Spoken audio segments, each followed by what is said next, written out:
The topic is fundamental characteristics of measuring instruments. Now, what are these measuring instruments? They are the tests. So today we are going to learn about the fundamental, basic characteristics of a test.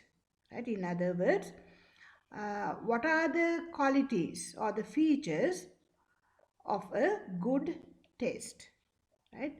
There should be certain qualities included in a test to be considered the test as a good one, a standard one. So now let's go to the note.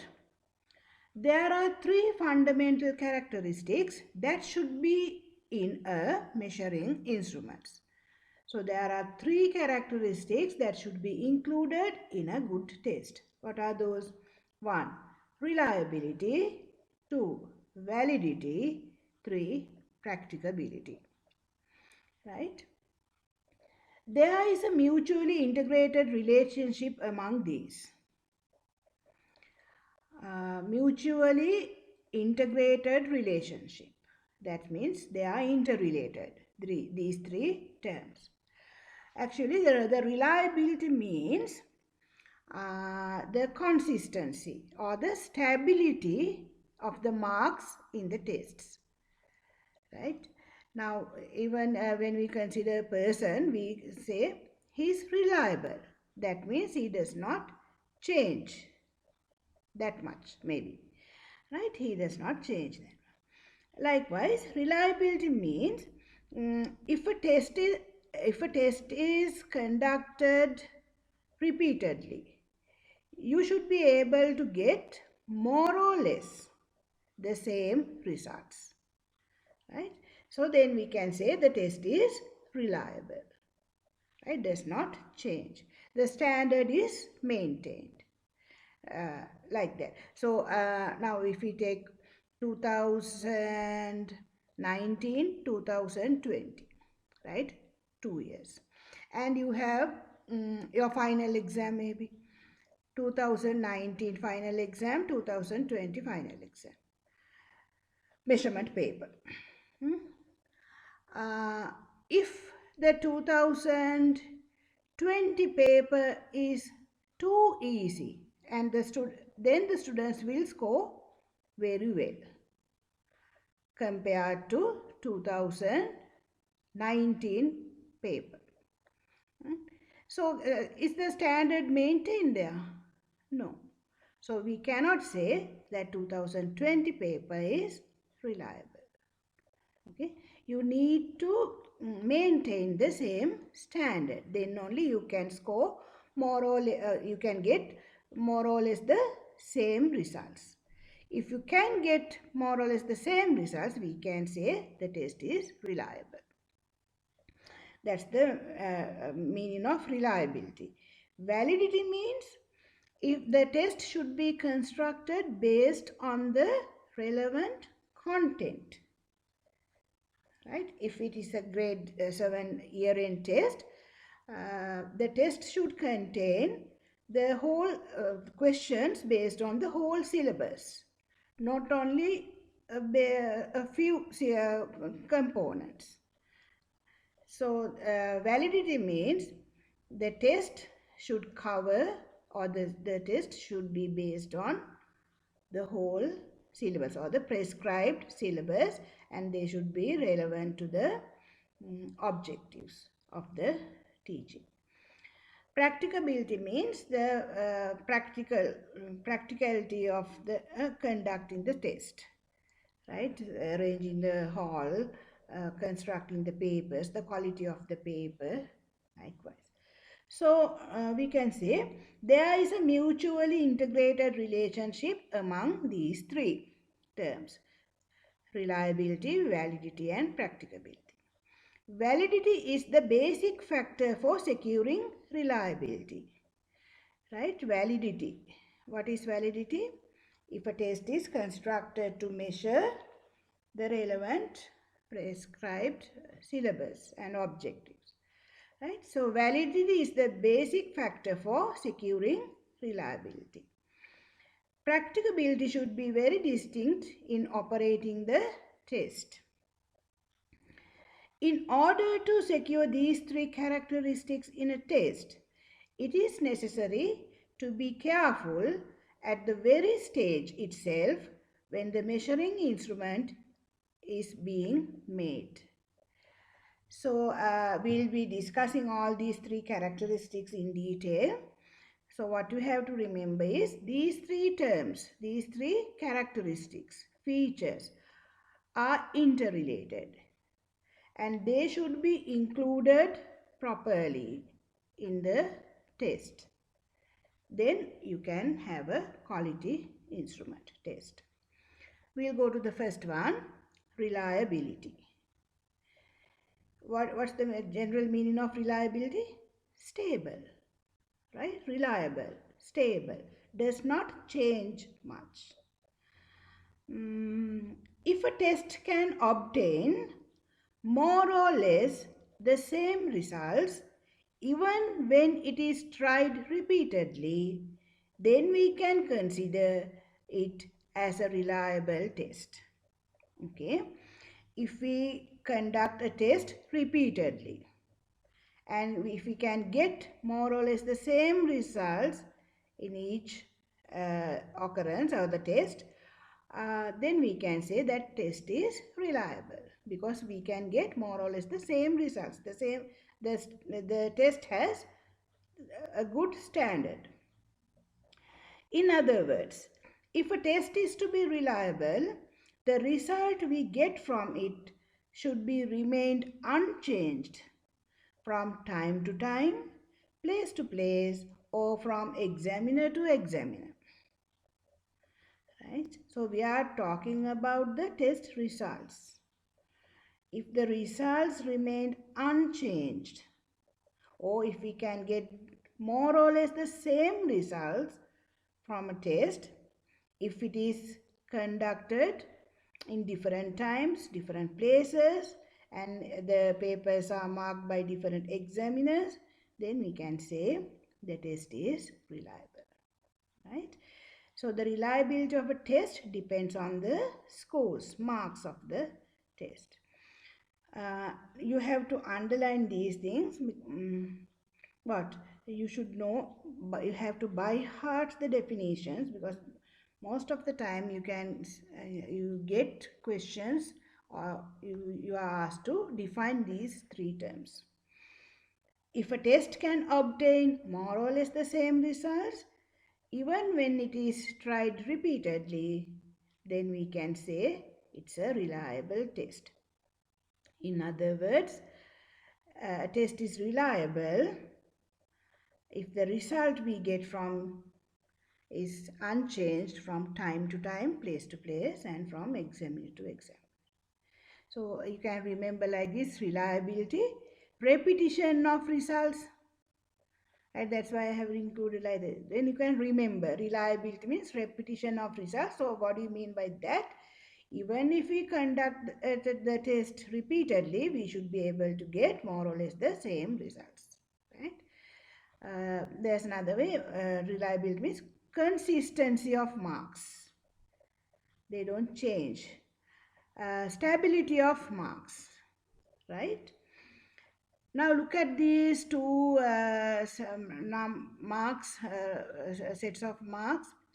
The first one, we have given a test to 10 students and this is the test we got, marks we got. 23, 34 up to 99, right? All the values are there. Now 23, 34, 36, 46, 54, 59, 68, 75, 83 and 99. You can give the same test to another group or you can give a similar test, right? Then see the scores 82, 84, 85, all 80s, 90s, 99. So in which test you can see the marks with higher variation? In the first one, the marks vary 23 to 99.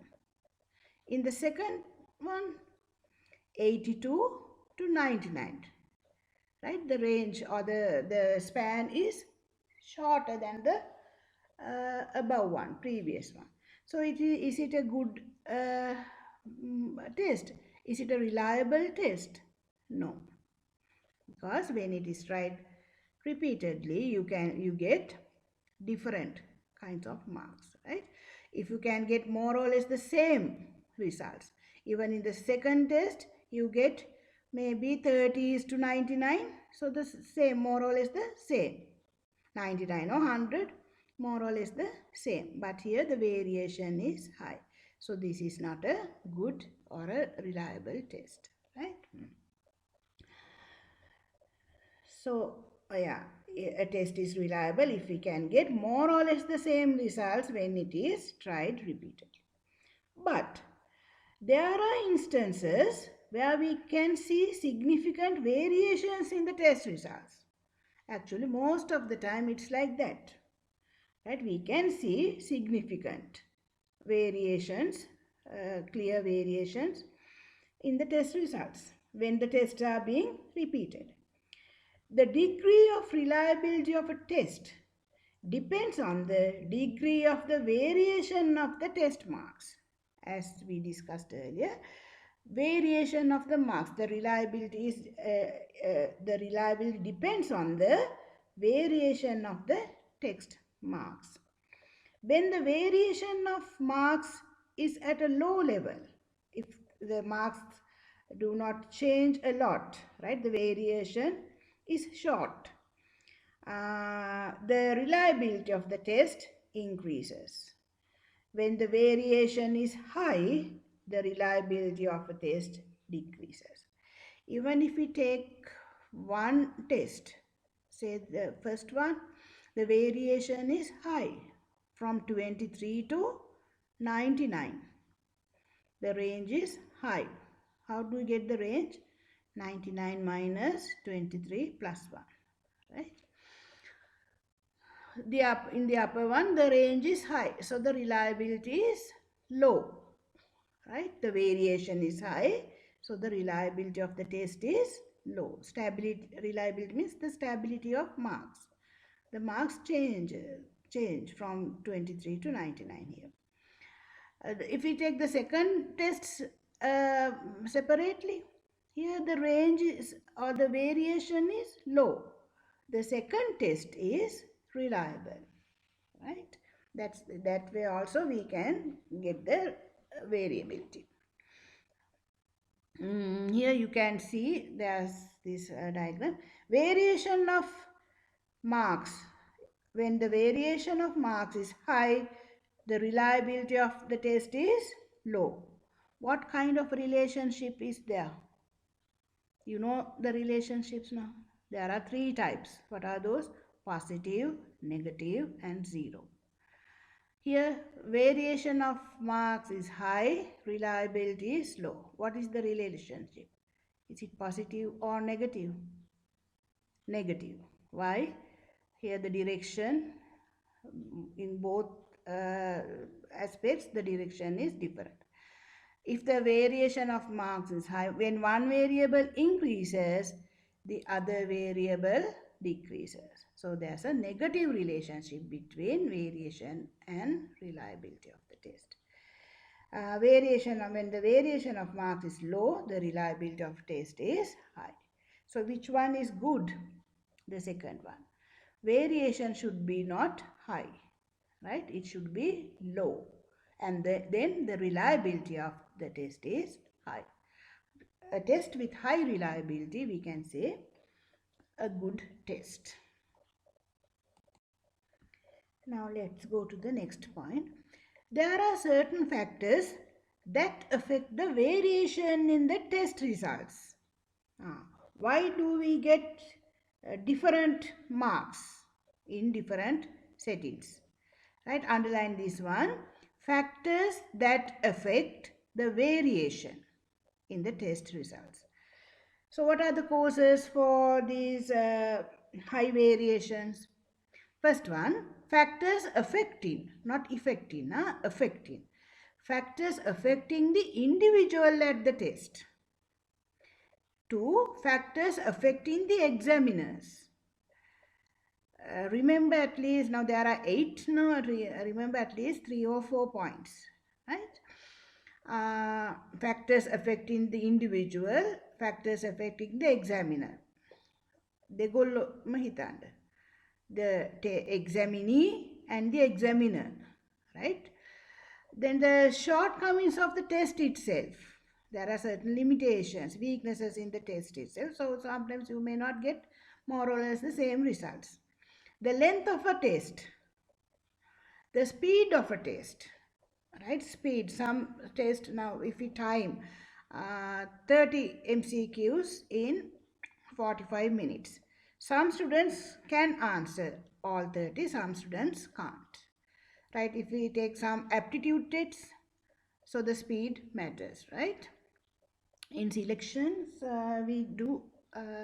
we consider the speed as a quality. The nature of the group sitting for the exam. In the first one, weaker students. Second setting, maybe clever students. So we can get different marks. We won't get more or less the same results. Nature of the test items, right? In essay type test, sometimes you might get good answers. MCQs, many wrong answers. Methods applied to measure the reliability of the test. We'll be discussing that in detail, right?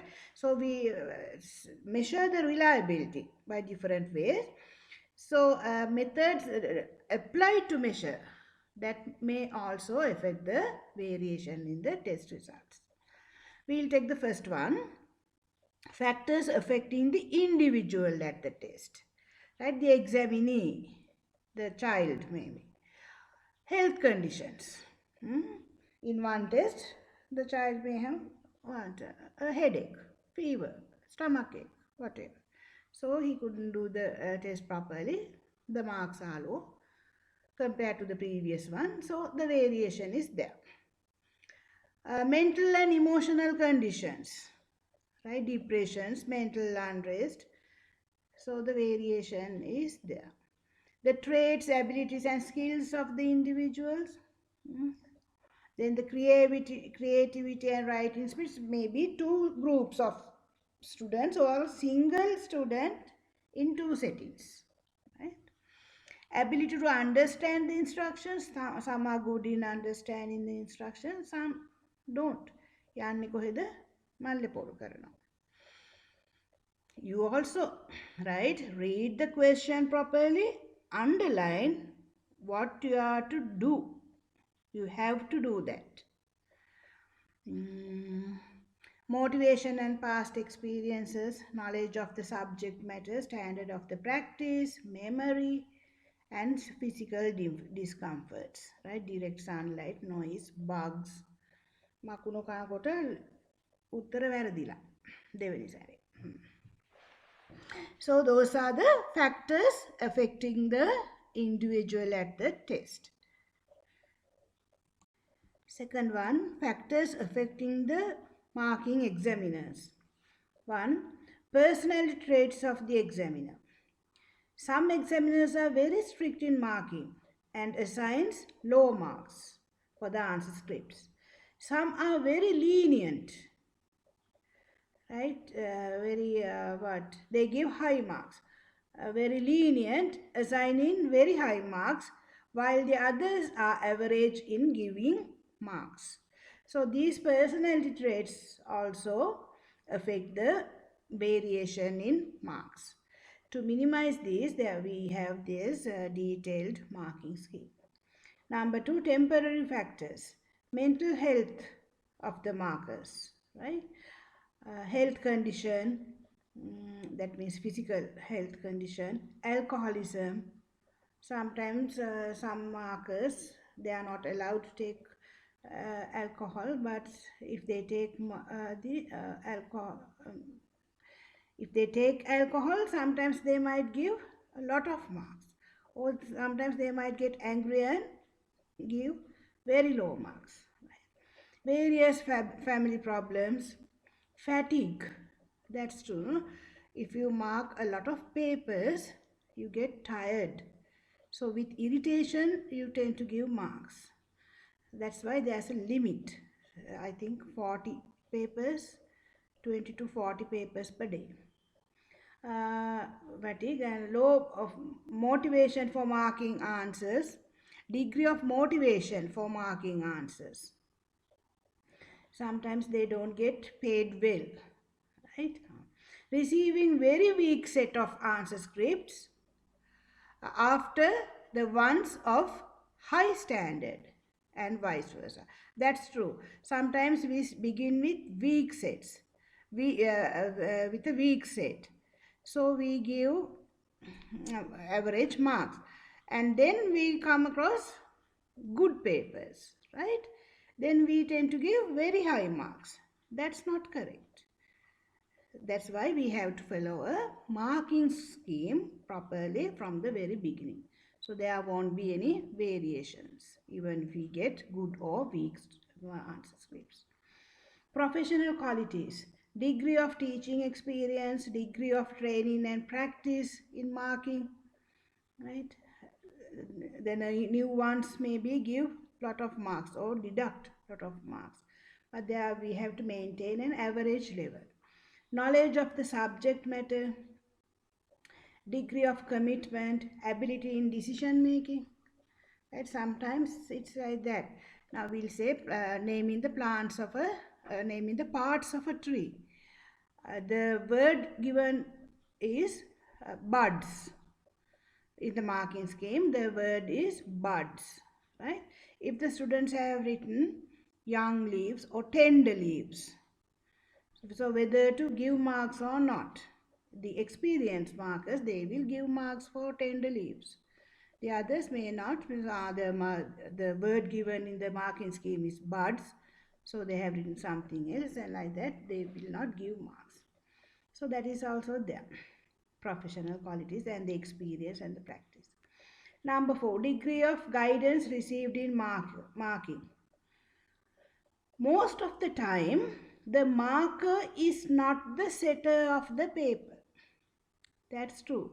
Somebody else sets the paper, the others are markers. It is the setter who has a clear idea of what to expect from an answer. So the person who sets the paper knows what are the things that you will expect from these answers. These things are there in his mind. Therefore, the marker too should be provided with necessary information and guidance in the marking scheme, such as indication of subject matter that should be contained in the correct answer. So, the setter should provide a detailed marking scheme. Then only we know what to expect from this answer.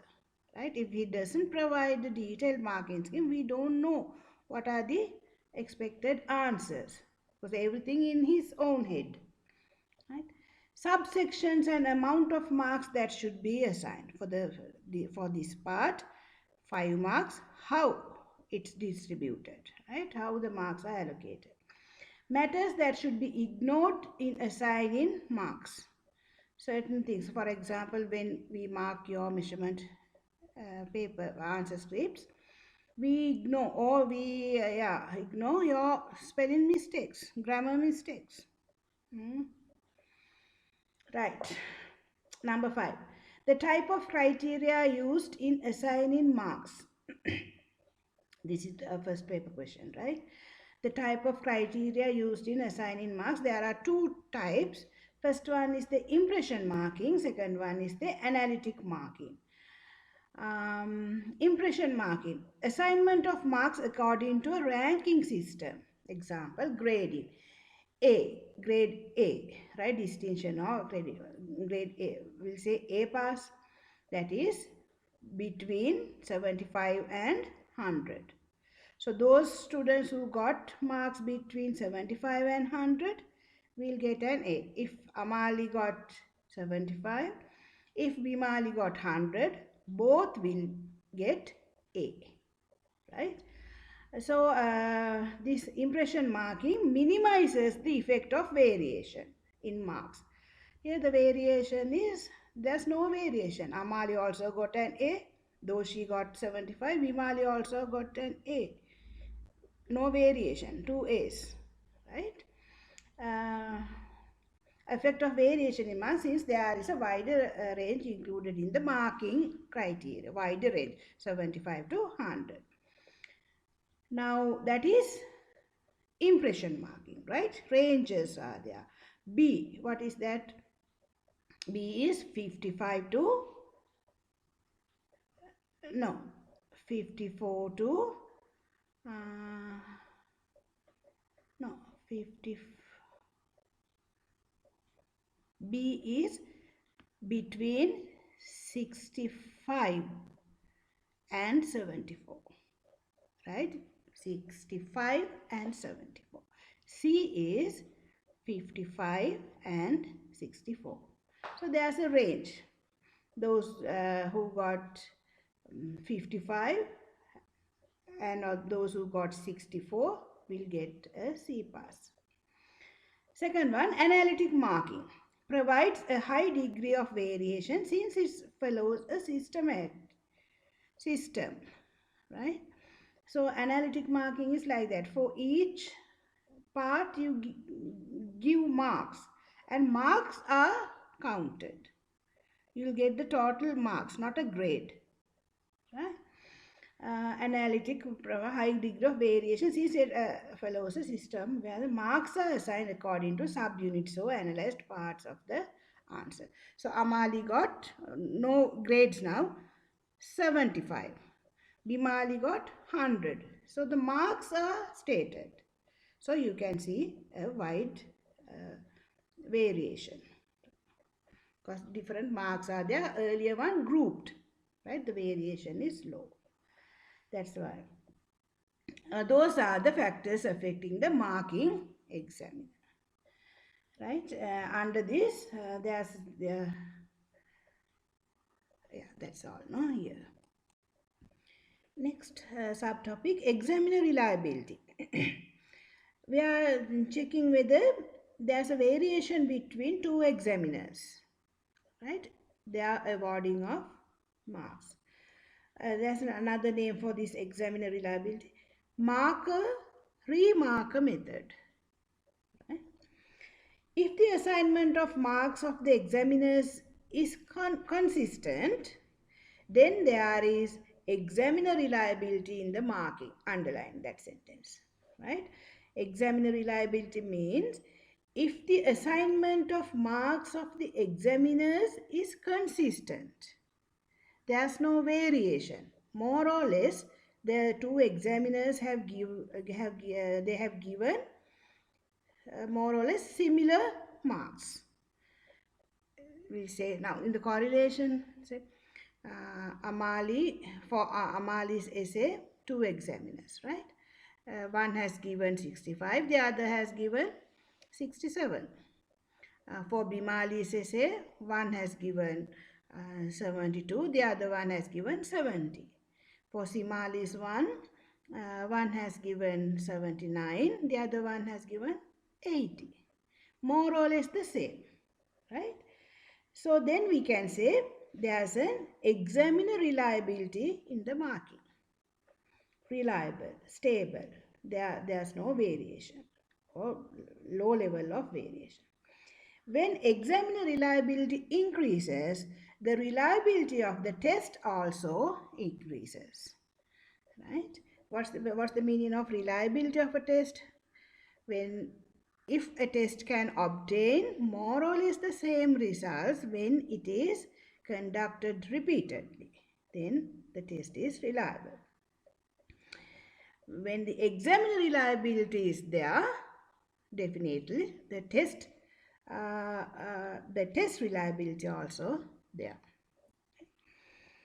To calculate examiner reliability, the following coefficients can be used.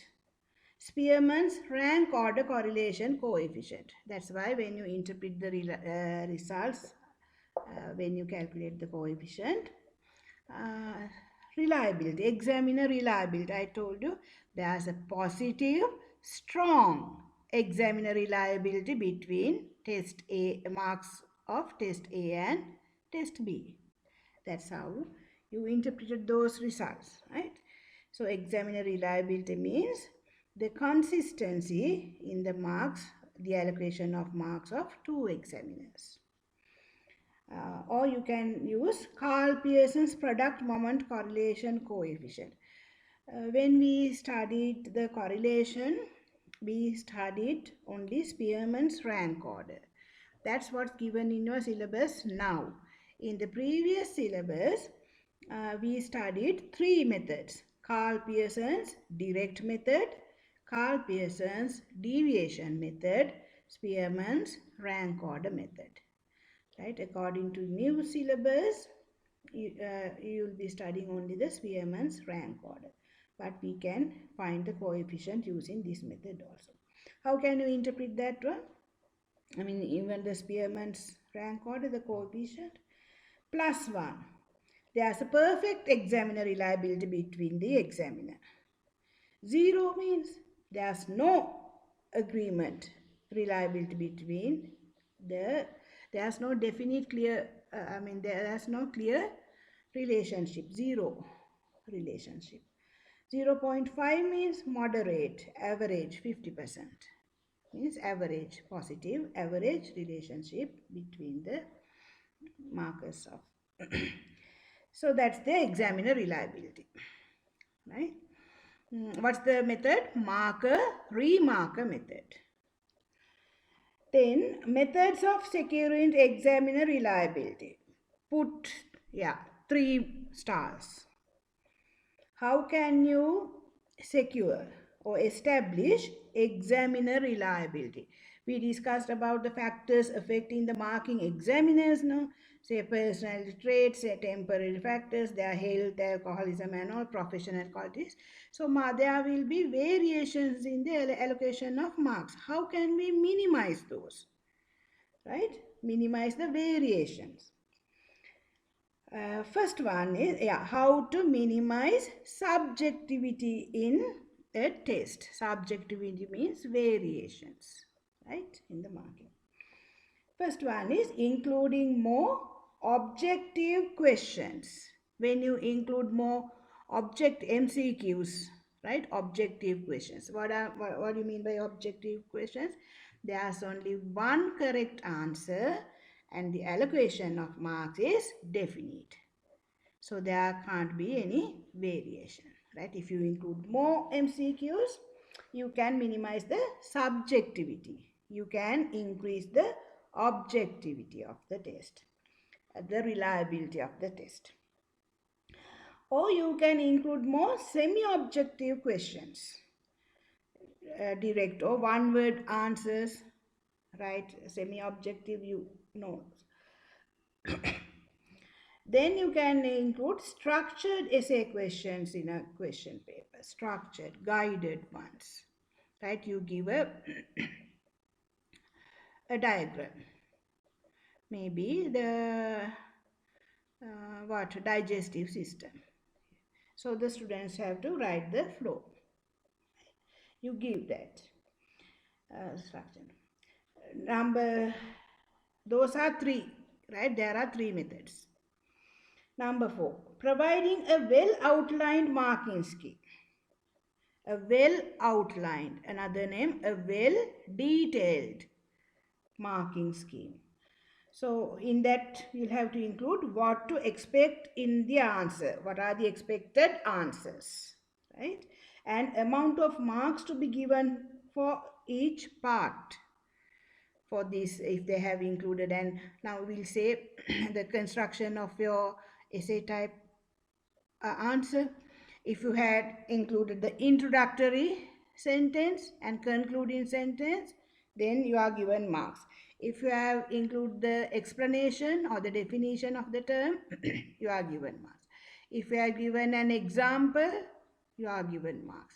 If you have not provided an example, no marks. Like that. Right? So, amount of marks to be given for each part. Number of words to be used. Just you can't write an essay about Sri Lanka. You have to give the limit.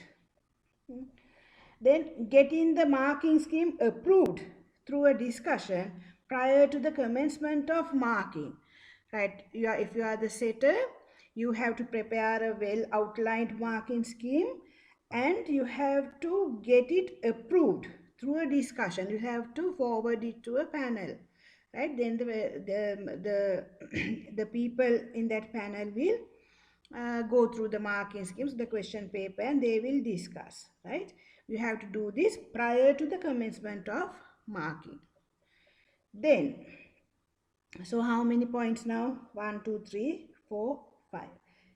Sixth one, providing a rehearsal on assignment of marks according to the marking scheme, right? That's the pilot marking, right? Before you mark the papers properly, you are given a session, right? Pilot marking. They will give you one answer script. If there are 10 markers, they'll give you one answer script.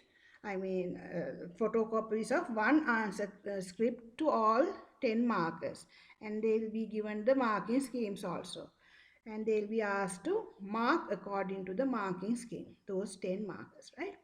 Then they will discuss the allocation of marks. How they will ask, what are the marks you have given for this question, like that, right? So there will be a pilot marking. Then only they'll start the proper marking. Okay, so there are 5 points how to minimize the subjectivity in a test, right? These are very important. Next, subjectivity and objectivity of a test. Marking is done by examiners. Who does the marking? The examiner. If there is no change in the assigned marks, when the same answer is examined and marked by several examiners, then we can say that there is objectivity in the marking.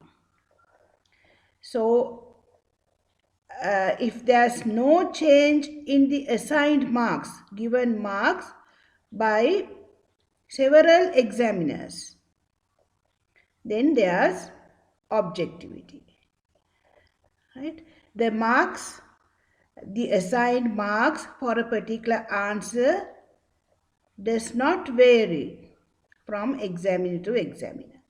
Then we can say there's objectivity in the mark.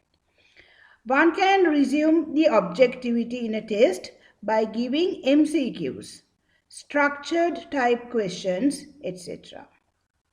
Since one answer remains as the correct answer, whoever does the marking, the marks don't change, right? So objectivity is that. Objective type questions, only one correct answer and the allocation of marks is definite. So you can't find any variations in the marks. But if the assigned marks for a particular answer vary from examiner to examiner, then there is subjectivity in the marking. Underline that. But if the assigned marks for a particular answer vary, change from examiner to examiner, then there is subjectivity in the marking. In essay type tests, in free writing, the assignment of marks depends more or less on the nature of the examiner, causing subjectivity in the test. So if different markers are there, they mark the answers differently. So then they assign different marks. There's a variation in the marks, right? To minimize, why is there variation in the marks? Because of the factors affecting the examiners, different factors. To minimize that, we follow the techniques we discussed earlier, right? Providing a detailed marking scheme like that. Due to previously mentioned facts which affect the exam. Therefore, when the subjectivity is present in a test, the maintenance of consistency of marks or reliability is difficult. So, there's another factor, no? when there is subjectivity in the marking. The subjectivity is caused by done by the examiners, right? To minimize that, there are methods that we'll have to apply. Then number 4. What is this number 4? What are we discussing now? The factors affecting the variation in marks, right? If the marks vary, then the reliability is low. One is the factors affecting the testee, examinee. Then factors affecting the examiner. Number 3 was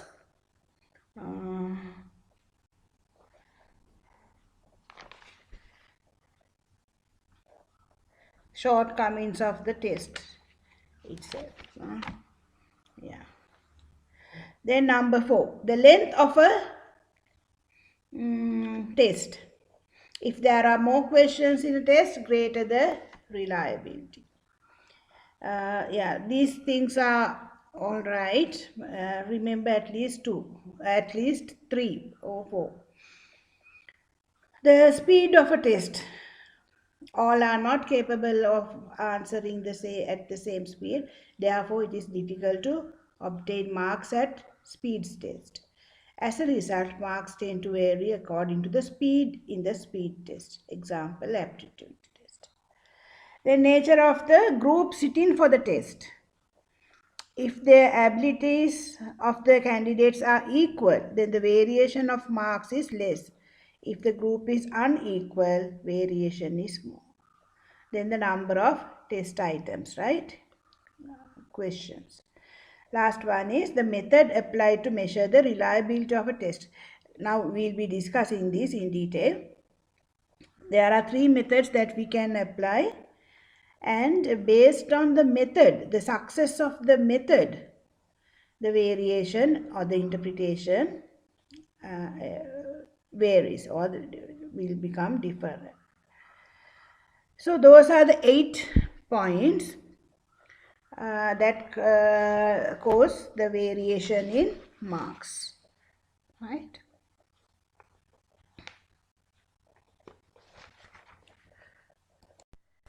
Now we are going to discuss the methods in detail, right? The method applied to measure the reliability of a test. Highlight that.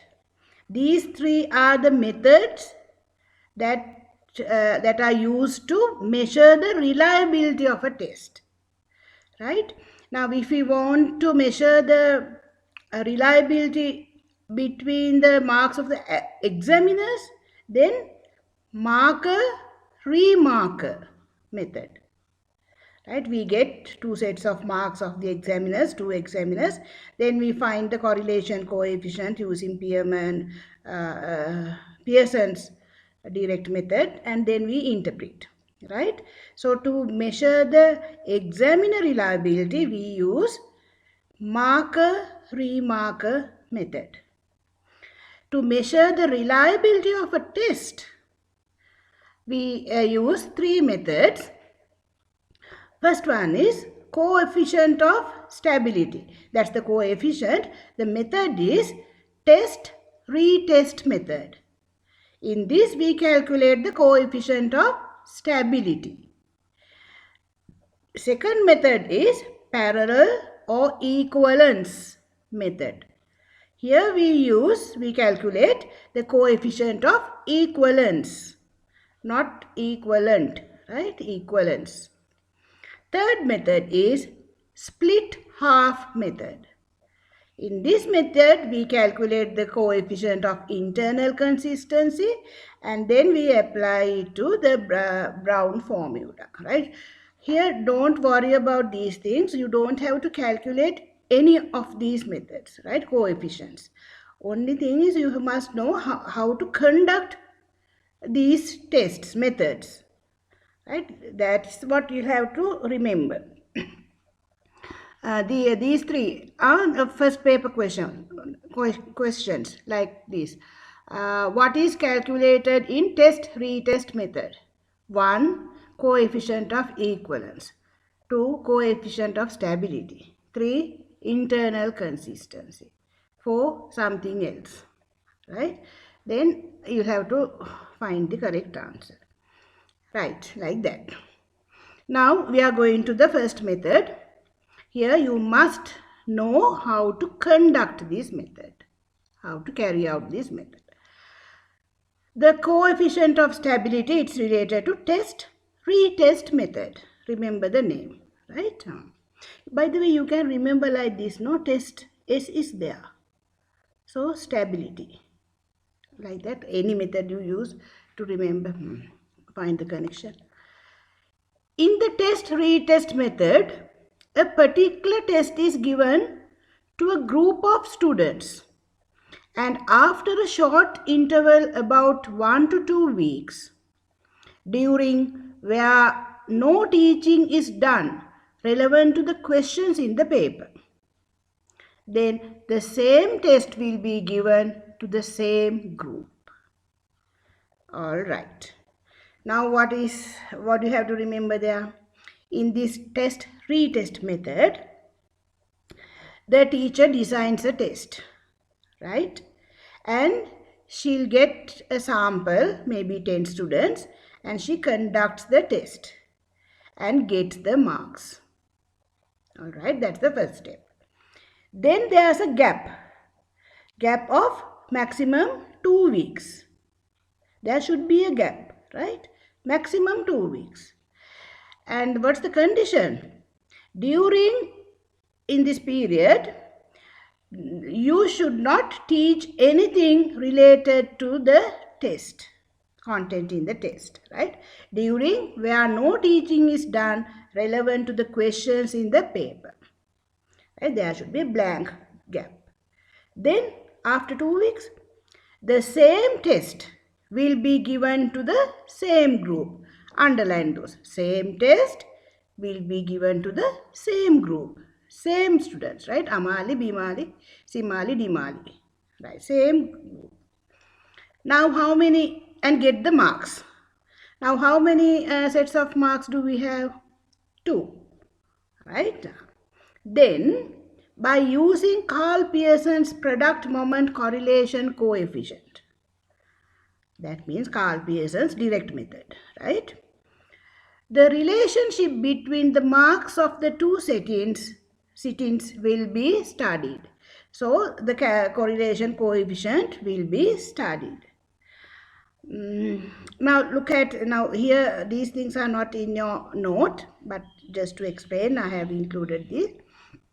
Now here in the square rule paper you can see the marks of the two tests, right?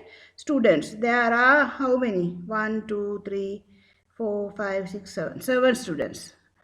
And first test marks X, they are given, and the test 2 marks Y, they are given. So you have to prepare a table like this. Down there you can see X and Y columns. You have to get the summation X value, summation Y value. Then another column XY. All these are capitals, right? Capitals means you straight away get the marks. Simple X means X equals, simple X equals X minus X bar, capitals, right? The deviation. Here XY, then X squared, Y squared. We'll take one value here, 5. X is 5, Y is 1, XY is 5. 5 into 1, 5. X squared is 25. 5 into 5, 25. Y squared is 1. Right? 1 into 1, 1. Likewise, you calculate all these things and get the summation value. Then here you can see the formula. Without me, can you read this formula? You should be able to, right? By now.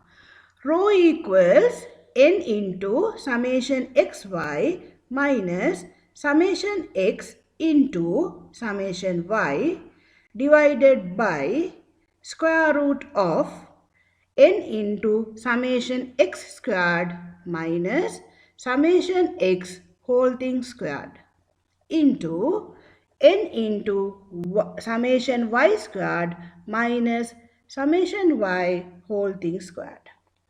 This method is not difficult at all, though the formula is complex, right? So you have, then you apply all these values and get the coefficient. What is the coefficient here? 0.71. That means 71%. How would you interpret this? There is a positive average relationship. Right. Now what are we studying? We are studying the reliability of a test. Then how can you interpret this? There is a positive average relationship between the marks of the first test and the marks of the second test. So yeah, now the reliability, is it good? It's average, right? That's how we measure the weight. So the variation is average. When the variation is high, the reliability is low. When the variation is low, the reliability is high. When the variation is average, the reliability is also average. Now, understood? Yeah, where did we stop now? Where the second will be studied. Up there, right? Third sentence from bottom. This process is known as the calculation of coefficient of stability. Here 0.71 is the coefficient of stability. Why? We are using the retest method. Right? The same test is conducted for the students. If the test is to be 100% reliable, that means perfect. 100% means 1 row equals 1, perfect. Reliable, then there should be no difference between the marks at the two sittings. But in reality, this is not so because there's a gap. Now, can you understand the coefficient of stability or the retest method? What do you have to remember? Remember the steps, right? Conduct a test by taking a group of students. Get the marks. After about 2 weeks, where there is no teaching is done related to the paper, conduct the same test to the same group of people and get the marks. Now we have two sets of marks. Using the Carl Pearson's direct method, calculate the coefficient of stability and interpret the results. Right? That's what you'll have to remember here. You don't have to calculate anything. Remember the step. Now the shortcomings of the retest method, page number 4. If the lapse of time between the two tests is short, if the gap between the two tests is short, right, here we took 2 weeks. If it is less than that, the experience or the practice of the first test may influence the second. So they will remember the questions and the answers and everything, and they will do. So the variation will be, there won't be any variation, but much variation, but the results, they are not valid, right, interpretations.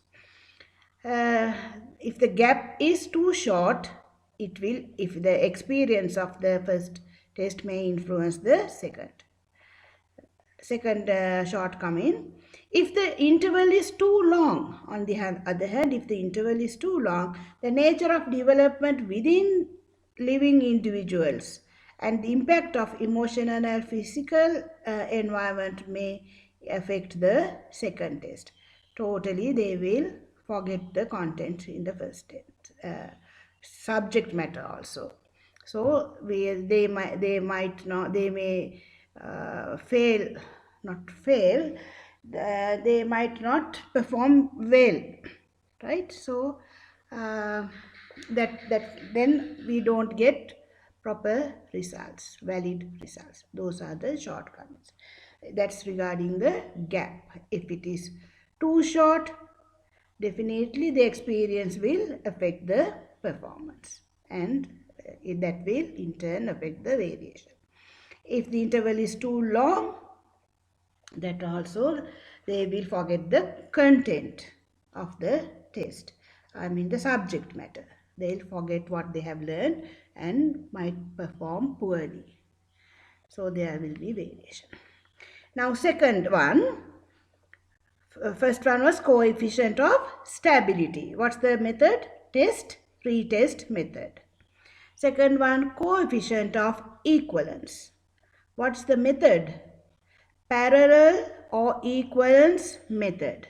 If they are asking about the method, you will have to mention the method. Parallel or equivalence method. Right? If they are asking about the coefficient, then the coefficient is equivalence. Coefficient of equivalence. Coefficient of stability. Sometimes you answer, what are the methods that we can test the stability? You say, test the reliability, you say stability, equivalence. No, you have to mention the method there. Test, retest method. There you calculate the coefficient of stability. Right. Here the parallel or equivalence method. Can you guess the method by the name parallel or equivalence method? We'll go through this. The coefficient of equivalence is calculated by studying the relationship between two sets of marks obtained by giving the same group two parallel or identical tests made according to the same syllabus. Here too, Pearson's correlation method is used. Right, how would you explain the steps? What's the difference here between the first one and this one? Earlier, the same test was given in the second time. Here, not the same test, but a parallel, identical, equivalent test is given. Right? How can you explain the steps?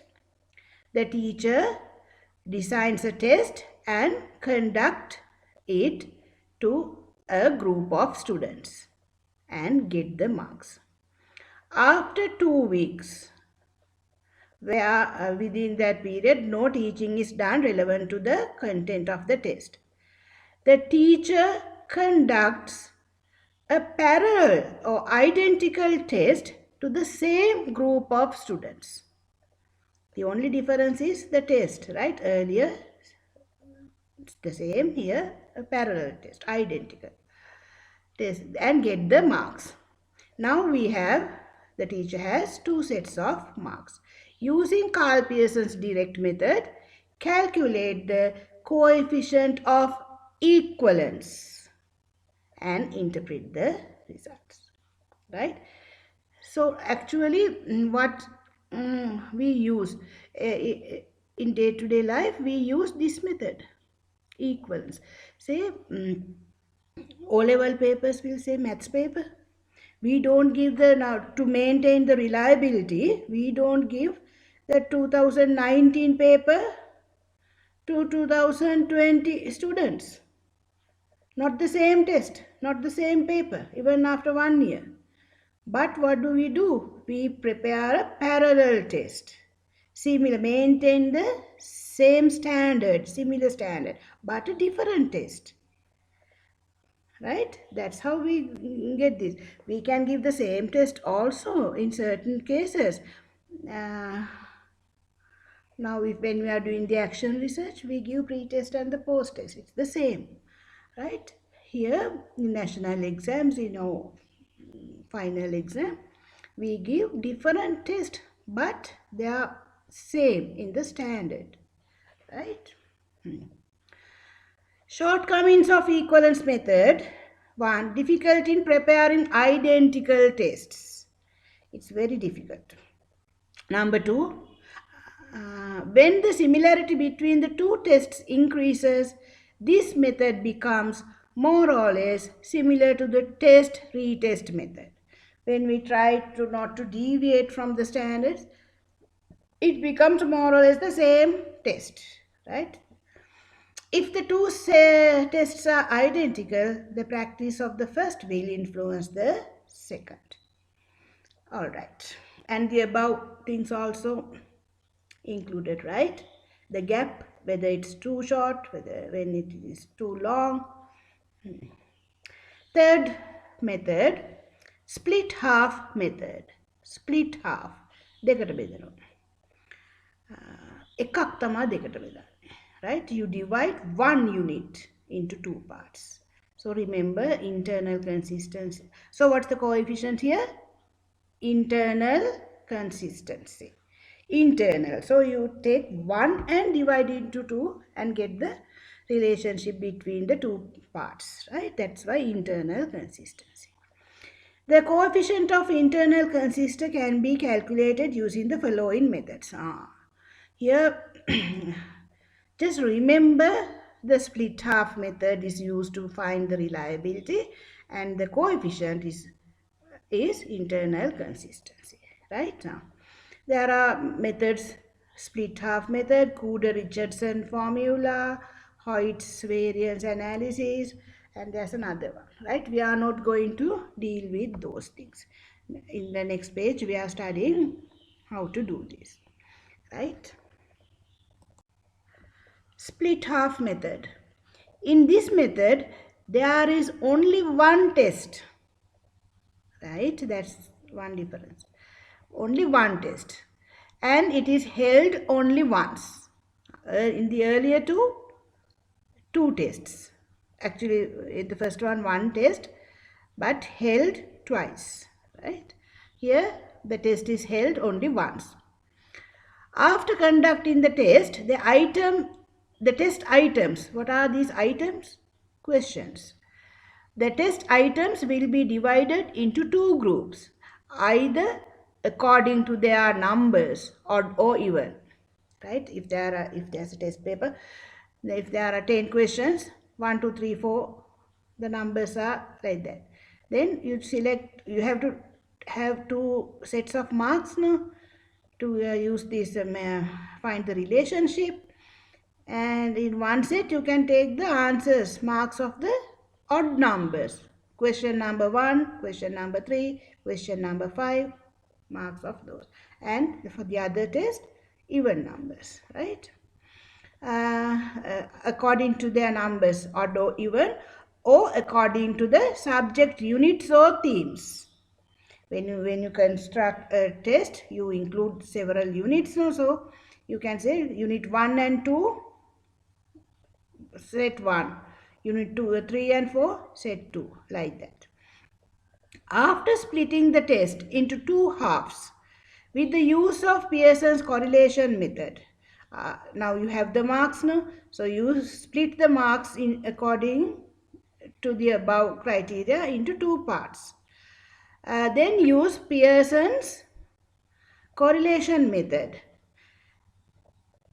and find the relationship between the two halves. Right? Method, the relationship between the two halves is studied. You find the relationship, coefficient. Right? This is called the coefficient of internal consistency. And it is only shows the relationship of the split halves. Right? Only the split halves. Then to study the reliability of the whole test, Spearman-Brown formula is used. Earlier we used Spearman's rank order. Now Spearman-Brown. So here the example is given. Just get the idea. You have two sets of marks, right? The following are the marks of 10 students for 10 questions. Question numbers are those, right? 1, 2, 3 up to 10. Number of pupils who got the correct answer like this. Then X, odd numbers, no? X equals marks of odd numbered questions. Y equals marks of even numbered questions.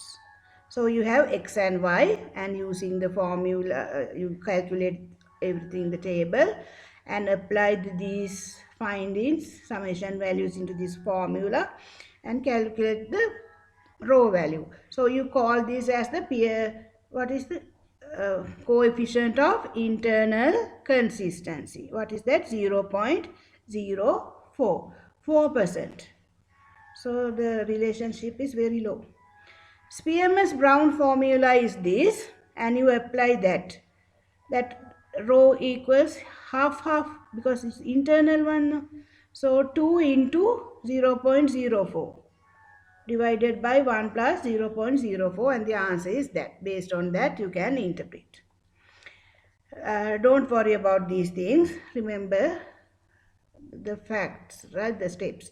What are the advantages of split half? Needs only one question paper. 2.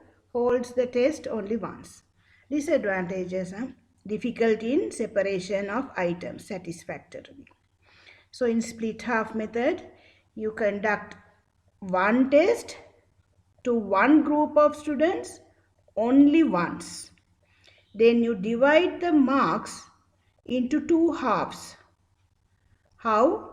By taking the odd or even numbers of the questions and their relevant marks, or based on the units. Then you calculate the coefficient of internal consistency by using Carl Pearson's direct method. Once you have calculated that coefficient, you apply that value into Spearman-Brown formula and get the final one for the whole test. Earlier, the relationship between the two halves. Here, the whole test. Okay.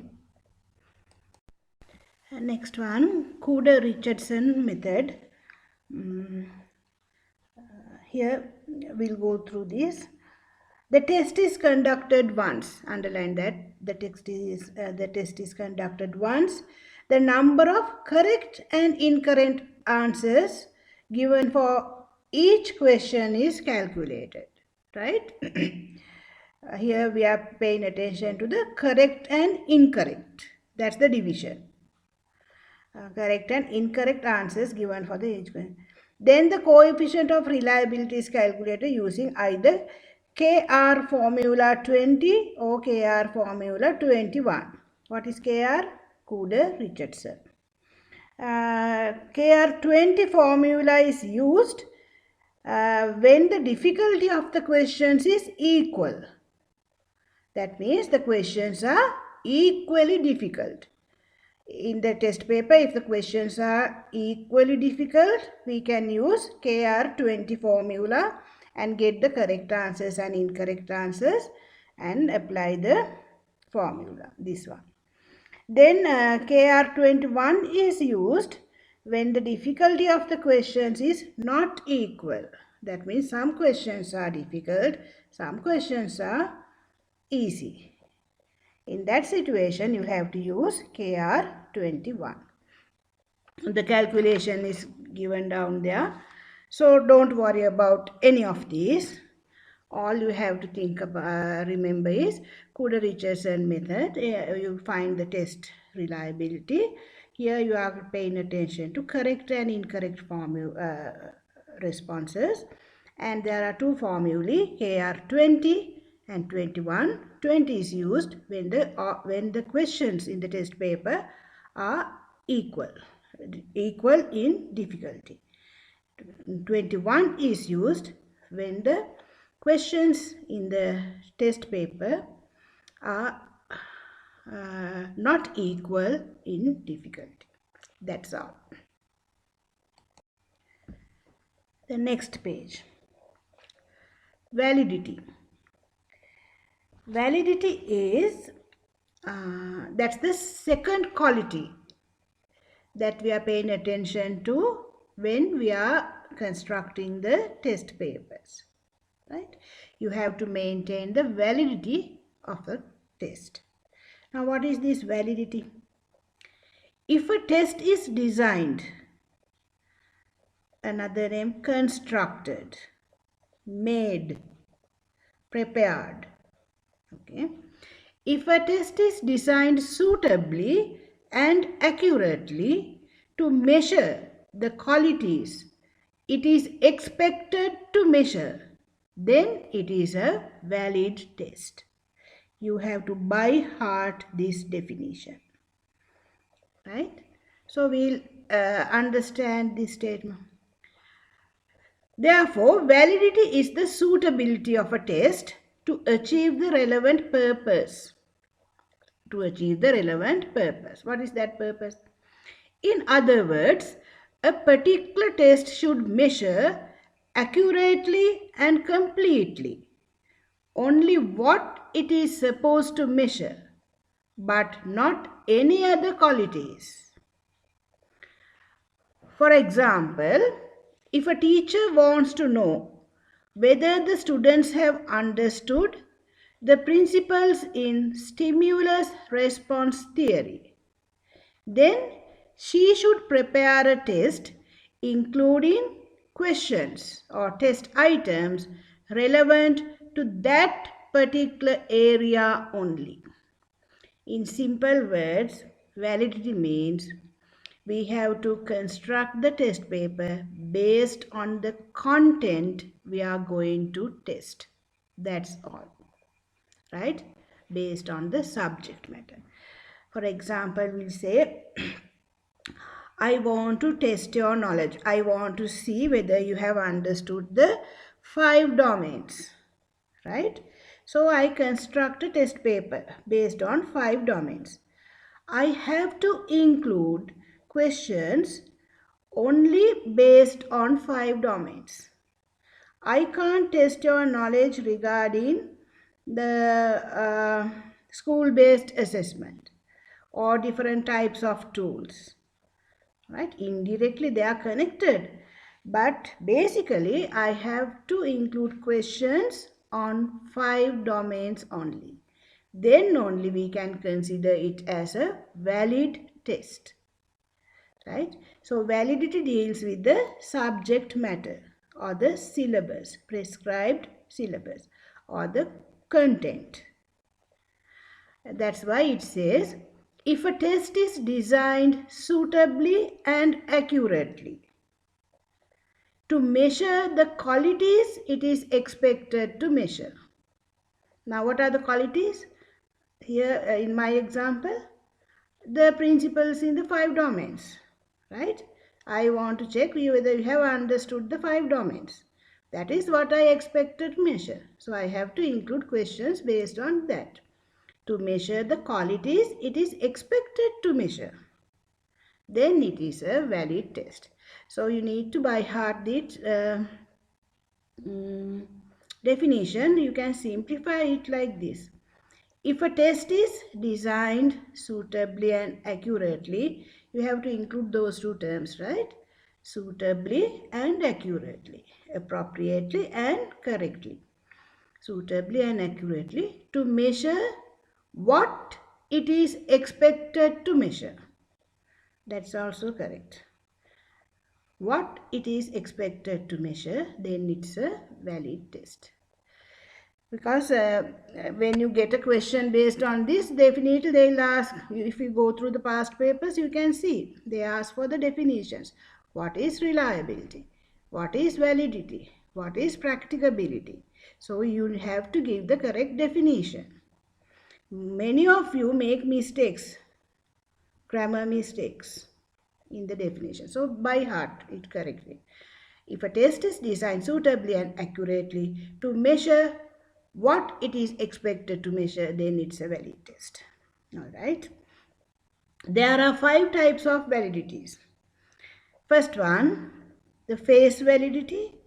Next, content validity, construct validity, concurrent validity, predictive validity, right? So validity is if a test is designed suitably and accurately what it is expected to measure, right? Here the face value, the content value, right? We'll study them now. First one, the face validity. There's another name, or you can remember like this, the surface validity. Validity suitability, right? The surface suitability. Face validity is the suitability of a test at the first glance for relevant objectives. Right? Example. Are the questions clearly printed? That's the face validity, surface, right? When you get the test paper, you can see the outward appearance. Are the questions clearly printed? Whether the ink is not clear? Does the set spacing make it easier for the students to read the paper? Right, you have to put at least 1.5 gap between lines, right? Are the pictures and graphs clearly printed? Those are the surface validity, whether the quality of the paper is good. If any test is made in a manner securing such characteristics, that test can be considered as a test having the face validity. Near that, write this thing in small letters. Right? You have to remember what is face validity. If a test is made suitably and accurately to have a good impression at the first glance,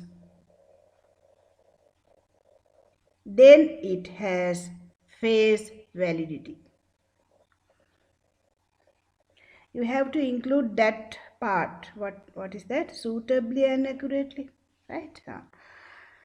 If a test is made suitably and accurately to have a good impression at the first glance, then it has face validity. Right? Example, questions are clearly printed. The paper is of good quality. The pictures and graphs are clearly printed. The number is done methodically. Likewise, the outward surface validity. Right, that's the face validity. Content validity, number 2. Here, content validity deals with two things, right? The subject matter of the syllabus, the prescribed syllabus, and the objectives also, right?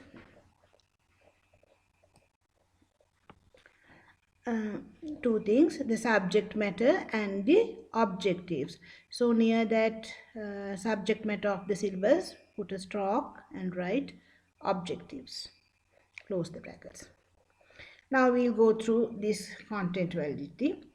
If a test is made suitably including the subject matter of the syllabus according to the relevant educational objectives, then it is considered as a test with content validity. Right? When we are selecting the content, what we are going to teach, the content is related to the objectives. We select the objectives. Right? The content is selected based on the objective. So they are connected. Example. If there are 8 units to be taught under science in grade 7, a test made at the end of the year should include questions to cover all these 8 units. Right? That means if we are taking the grade 8 year-end test, you have to include questions based on the whole syllabus, prescribed syllabus for grade 8 science, right? If you can include the questions in the second paper as well as in the first paper, but you have to cover the whole syllabus. You can't leave out anything, and you can't add unwanted things also. Say if you include questions based on grade 9 syllabus, the first part maybe, so then this test will not be a valid one. And if you don't include questions based on the syllabus for the first term, then that's also not a valid test because we have omitted those questions, that part. Now if we take the second term test, right? So you have to include questions based on the prescribed syllabus for the first term and the second term. And you can't include questions on the third term syllabus. Then it's not a valid one. So when you select the content, you select the objectives or competencies.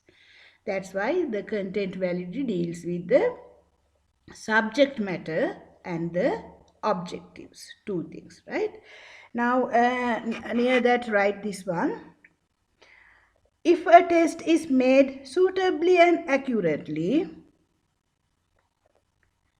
based on the relevant syllabus and the objectives stroke competencies, then the test has content validity. So we are following a format, right? Then you can remember easily. If a test is made suitably and accurately based on the relevant syllabus and the objectives or competencies, then the test has content validity. Third one, construct validity. This deals with theories and principles. Construct theories and principles. If a test is prepared suitably based on the theories and principles of the subject matter that is expected to measure, then it is considered as a test with construct validity. Example, if a test is made according to Bloom's taxonomy, then that test is to be made in a manner representative of 6 factors pointed out by Bloom, right? So if we are preparing a test to measure the students' knowledge about the Bloom's taxonomy, so we have to include questions based on the 6 steps in the said taxonomy. So that's the theory is based on the Bloom's taxonomy, right? In the construct validity, we are referring to the theories and principles pertaining to the syllabus, prescribed syllabus. Right there, construct validity. If a test is made suitably and accurately based on the relevant theories and principles, then the test has construct validity. What is the new thing here? Based on the relevant theories and principles, right? That is construct validity. Concurrent validity. Relationship between tests. If the standard of a particular test agrees with that of other contemporary tests, contemporary means same area, same period, right? Other contemporary test, then that test said to have concurrent validity. Example, if a teacher wants to know the maths paper which he made was a valid test, then he has to compare the marks the students have obtained at the midterm test with the marks that they have obtained at the test made by him. If there is an agreement between these two sets of marks, then the test said to have concurrent validity. How can we measure that? To find out the agreement in the marks of two tests, we can use Carl Pearson's direct method. Right, what is that concurrent validity? That means if the standard of a particular test agrees with that of the other contemporary tests. Now I construct your measurement paper, right? Second year measurement paper.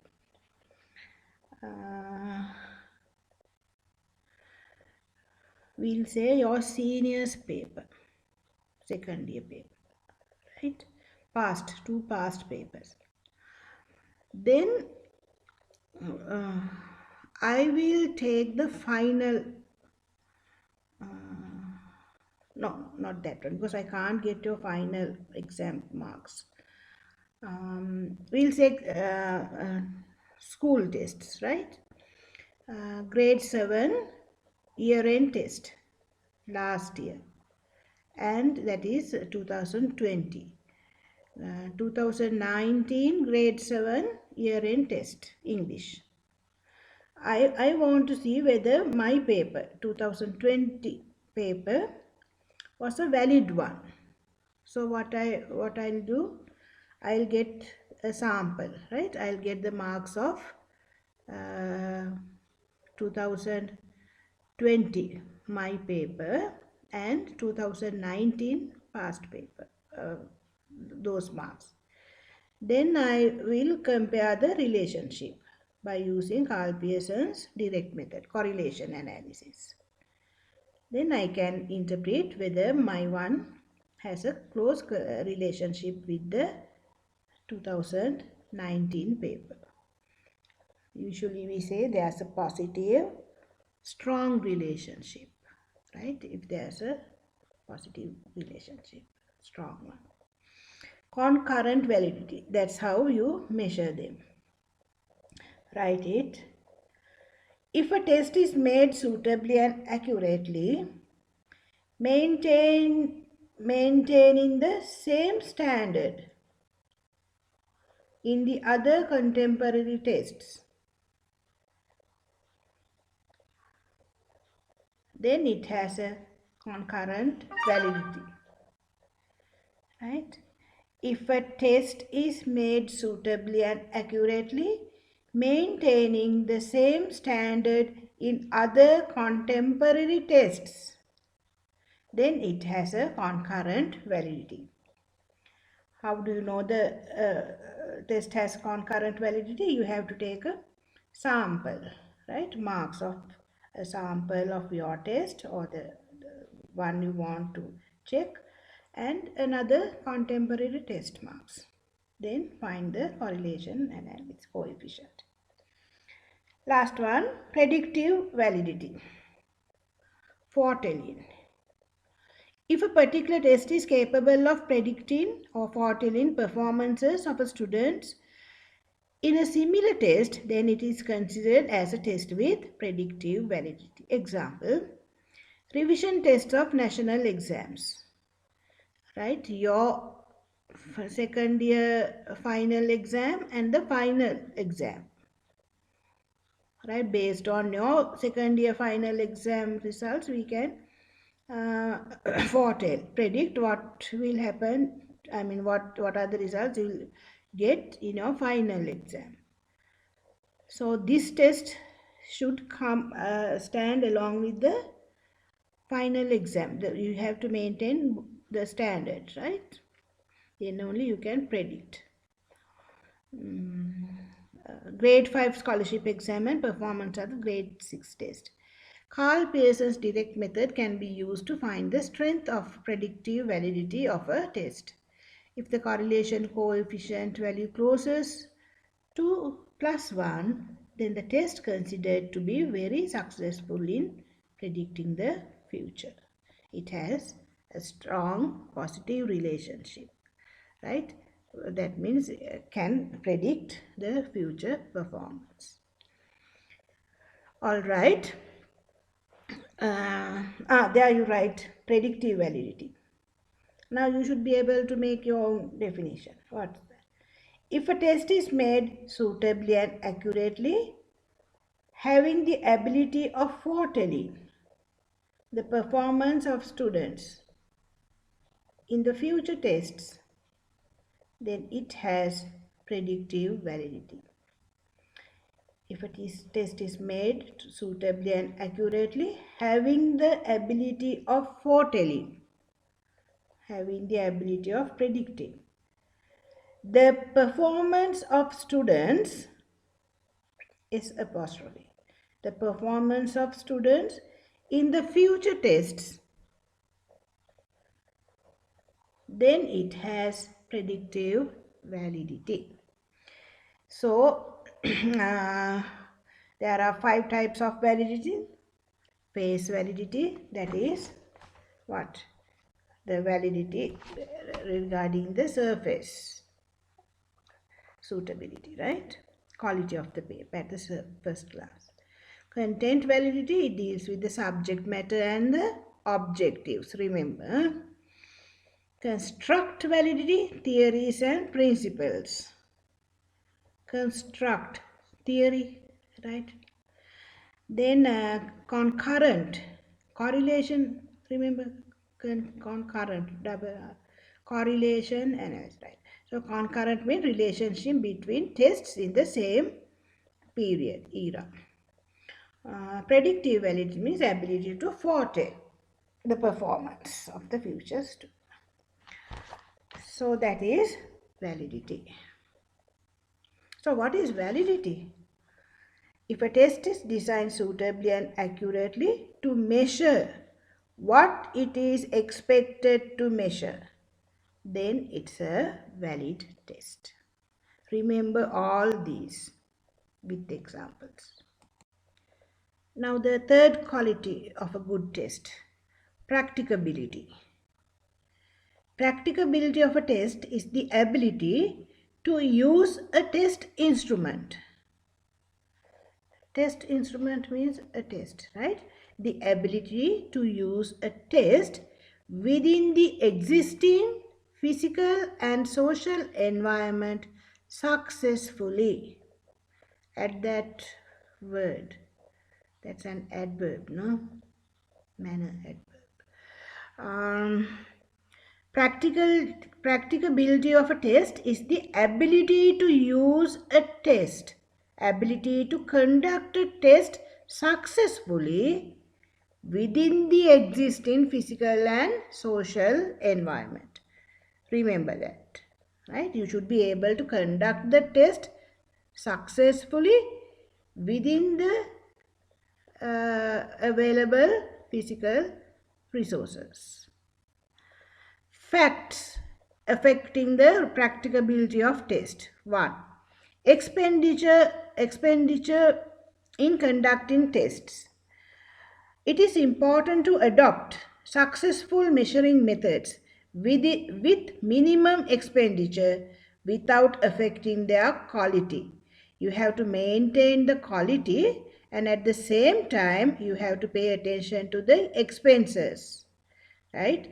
Now sometimes you tend to take photocopies because you will be asked to construct the papers when you do, even during your internship, right? Grade 3 term test paper.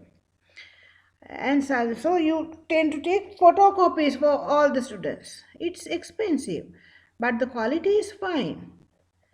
But you can make them use a raw on your machine and get those things done. So you have to pay attention to the expenses or the expenditure. But at the same time, you will have to maintain the good quality. Duration of a test. The easiest way to shorten the time of a test is to shorten the test itself. A short test takes a short time, but this will tend to reduce the reliability. Therefore, duration of a test should not be too lengthy or no too short. Average length, right? 1 hour, 1.5 hours according to the suitability of the age of the candidates. Ease of scoring. The task of marking should not be too tedious, not too tiresome. Sometimes the marking is very difficult, right? Because you have to give half a mark. Then when you get the total, it's difficult. If so, reliability is low because you tend to make mistakes. Marking system should be clear and accurate for the markers, right? If you want to give 2 marks, it's better to give 2, 2, 2 like that. Then if you want to give half, that means 1 mark. No? If not, half a mark. Here and there, half a mark. Quarter of a mark. ඒකිනුත් භාගයක් ගියොත් කාලක්. කාල් marks. Right. Next one. Ease of interpretation and using. The marks or the results should be presented in a simple and meaningful manner so as to facilitate accurate and efficient evaluation. You can make use of the marks and make judgments easily. When you present the marks, they should be in a clear manner, right? Maybe out of 100. If it is out of 30, then you think about how you will convert the marks into 100. No, it's better to convert and give the marks out of 100. Next, kind and helpful service of supervisors and invigilators to the candidates. Yes, kind and helpful service of the supervisors. Not that means you are not helping the candidates to answer the questions, right? Totally out. But you have to be very helpful.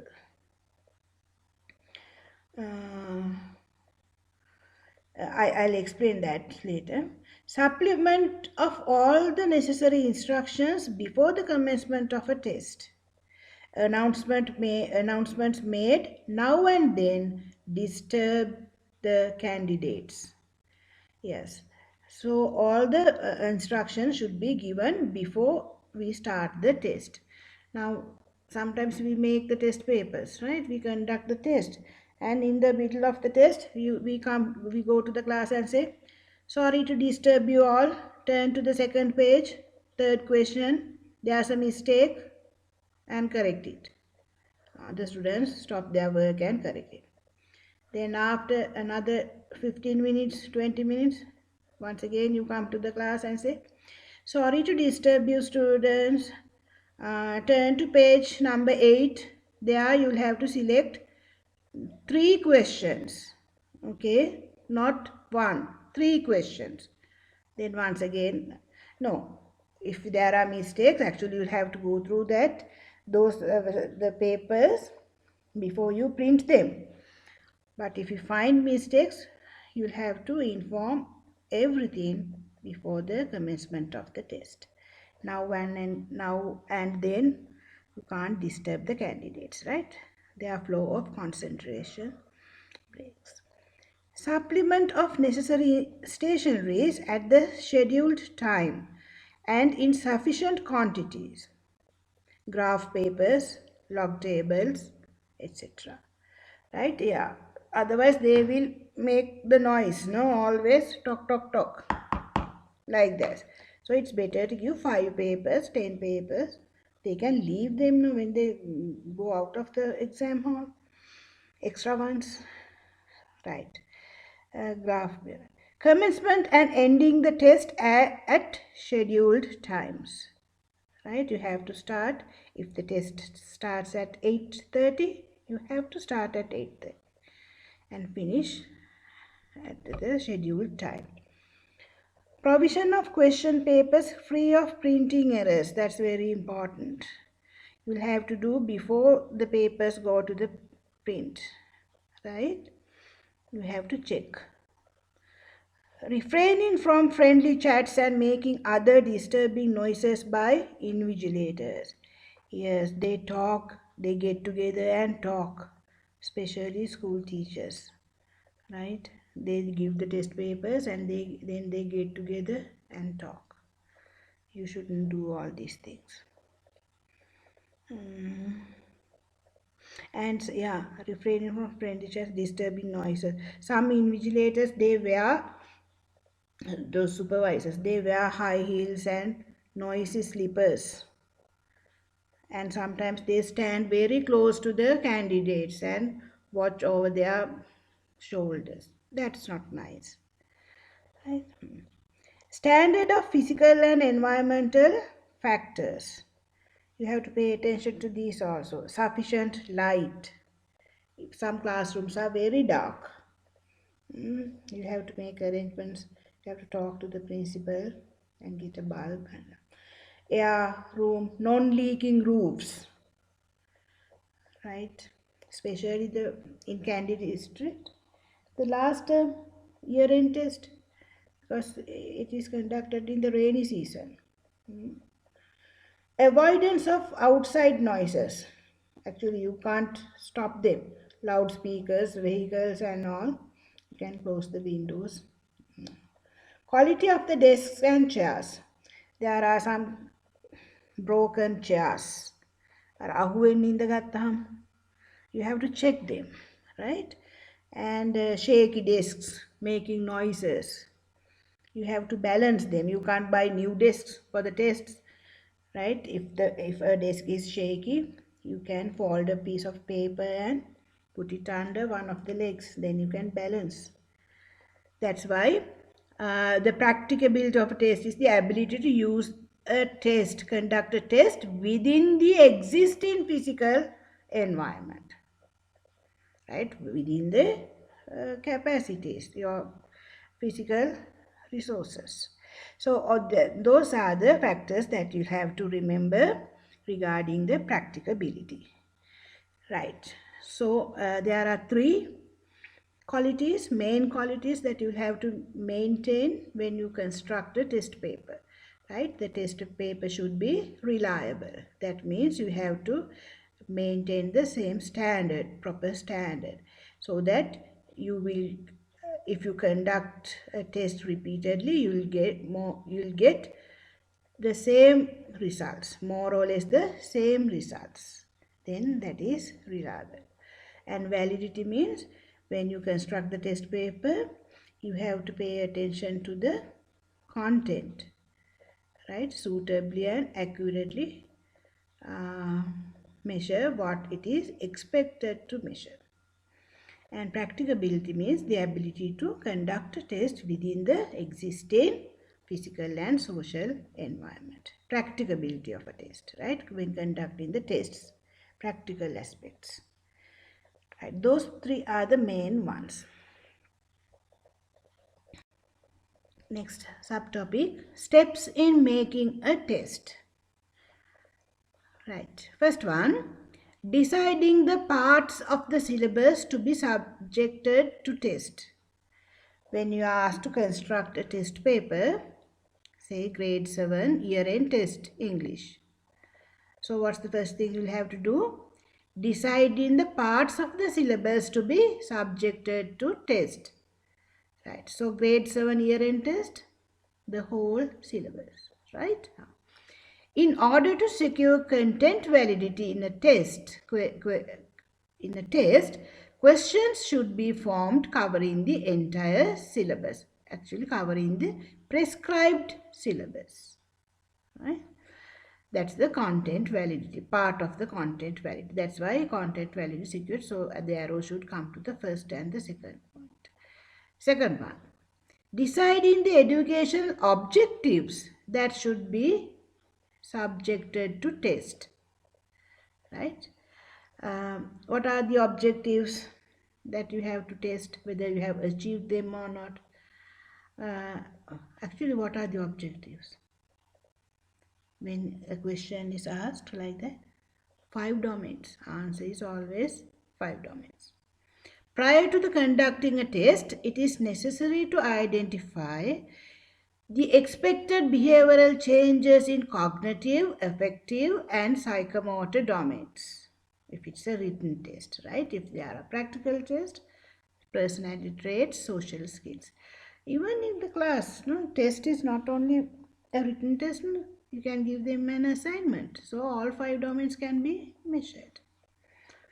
But in term tests, in achievement tests, you rarely give assignments, right? Individual written tests. The domains to be measured in a test, that's the priority.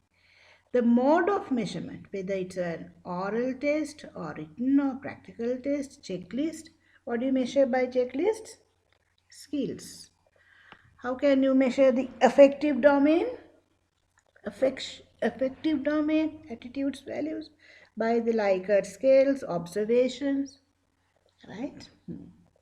So what's the first step in making a test? Deciding on the syllabus to be tested, subject matter or the content to be tested. Second one, deciding on the educational objectives or competencies to be tested. Third one, building up a table of specifications. Table of specifications. That means a blueprint, right? I have given a model of a blueprint in the next page.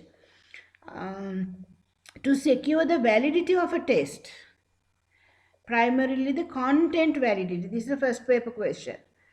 To secure the content validity, you prepare a blueprint or a table of specification. Not the to secure the current validity, face validity. No, all these are included, but mainly to test the or the secure the content validity. What do you mean by content validity? The syllabus and the objectives, as we have taken in the above two, right? So to secure the content validity, we prepare a blueprint. It is important to pay attention to educational objectives and the subject matter. By using the above two steps, we can prepare a blueprint. By preparing a blueprint, it is possible for the examiner to make a test including questions under every topic covering the entire subject area. If the test is at the end of the course as well as conducting on the objectives and learning outcomes, therefore content validity is high. Entire subject area if the test is at the end of the course, if not prescribed syllabus, right, and the relevant objectives. We'll go to the blueprint later. Number 4, deciding the nature of questions that you are going to include, the type of questions, right, whether MCQs or essay type, structure type, semi-objective type. You have, if it is MCQ, supply type, selection type, matching and all. You have to decide the nature of the questions. Up to that, how many points? 4. What are those? Deciding the part of the syllabus to be tested, deciding on the objectives to be tested, constructing the blueprint. Number 4, deciding on the type of questions that you are going to include. Number 5, getting the questions prepared by experienced examiners. You also can prepare, right? Constructing the questions, constructing the items. If you prepared by experienced teachers. Number 6, editing the questions. Once you have prepared the question paper, you have to go through the questions. Editing the questions by an experienced panel. If you are asked to prepare the question paper, first you prepare it, then you have to show it to the mentor and all the other teachers, English teachers, parallel class teachers, not the class teachers, English teachers, right? Editing the questions, then making the final copy. Remember those 7 steps, right? Steps in making a test. Right, now we will go through this table of specifications or the blueprint. A table of specifications includes A, the number of subject units included in the syllabus. Vertical axis. Vertical means top to bottom. See, syllabus. You can't change this, right? On the vertical axis, you are writing the syllabus, components in the syllabus. On the horizontal axis, the objectives or the competencies, the syllabus. Now here, what is the example? A blueprint clearly shows how well balanced is the distribution of questions in a manner representing the subject units and getting the objectives measured. The structure of a blueprint is as follows. MCQ paper, that means there are 40 questions. Social studies grade 10. This is an example. But you have to prepare your blueprint according to your subject area, that is English. Right? So what do you include there? On the vertical axis, that means top to bottom, the syllabus. Here it is social studies now. So what are the contents? Geographical background, weather conditions, flora, all these things. Then the educational objectives expected to measure, horizontal axis. According to this example, the Bloom's taxonomy is taken by the knowledge is concerned, achievement tests, right? So here the steps in the Bloom's taxonomy is taken. What's the first one? Knowledge, then comprehension, application, analysis, synthesis, evaluation. Then the total number of questions, right? On the horizontal axis, objectives. On the vertical axis, the syllabus, component of the syllabus. If it is English, what are the things that you can take? Matching similar meanings, underline the adjectives, convert into passive or passive construction. Then reading comprehension, writing a notice, completing a table using the words given in the brackets, right? So categorization, writing an essay, evaluation. So you can write all these things, English. If you go through the past papers, you can see sometimes in the second paper they ask you to prepare a model blueprint and explain it. Explain the content validity. So you don't have to prepare a full one like this, but remember certain subject matter, subtopics, and on the horizontal axis you'll have to write the Bloom's taxonomy. Sometimes people write the 5 domains. It's all right, right? Because I told you that if it is an assignment, then if it is project, you can use all 5 domains. The C, not number C, C. The method of preparing items in respect of each unit. How many items, right? Actually here it's not only the numbers, but you will have to mention the type of the question also. In the next slide you can see that. The number of questions for each unit, this depends on the time spent on teaching the units based on the allocated time, sometimes 3 hours for certain units. Then you can have more questions based on that particular unit, right? So this is a blueprint. Why do you prepare a blueprint? To maintain the content validity. What is meant by content validity? The syllabus and the objective. What do you mean by the syllabus and the objective? In a test, we measure the subject matter, right? Certain components in the subject. How to write an essay, then a flow chart, vocabulary, opposites, similar words. That's the syllabus. And objectives. Those are there are some objectives, knowledge, attitudes, values, or competencies. 8 competencies are there, no? You can use them as well. So by maintaining a blueprint, we can secure the content validity. Content validity is based on the syllabus and the objectives, right? Why do you have this? Why do you have to secure the content validity? Then the constructed test paper will be a valid one. It will measure only what it is expected to measure, and it will measure the whole prescribed syllabus. Then it will be a good test. Okay, now we'll go to the sample.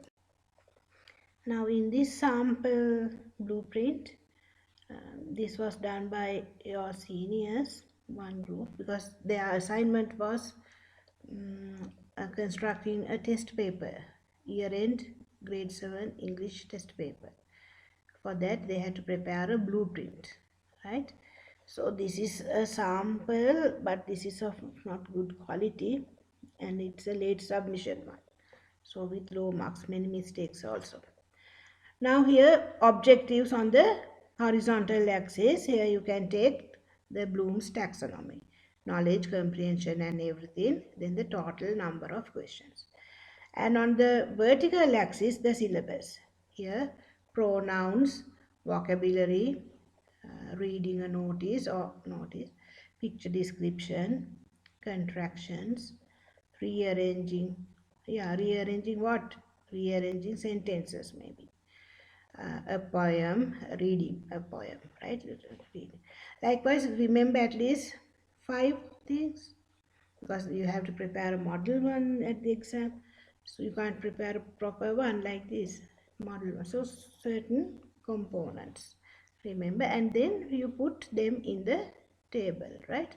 Under knowledge, maybe vocabulary. So what's the type of question also you'll have to mention, whether matching or selection, MCQs, then fill in the blanks, close test or C tests, or paragraph writing, it's a writing one. Then puzzle, what puzzle? Based on opposites. Likewise, mention the type of the question also, whether MCQs apply, all this, fill in the blanks, and number, and it should tally. Right here, 12 questions, basically I think the large ones, no, 12, but say pronouns, only one, that means not only one big question, within you can find 5 pronouns maybe. Likewise, one, like that you can put, or the exact number, and the total should be down there. This one is not a completed one. So you have to make a rough, be ready with a rough blueprint for the exam. And you must know how to prepare a blueprint properly when you construct a test paper. Why? Then you can cover the whole prescribed syllabus and also the relevant objectives.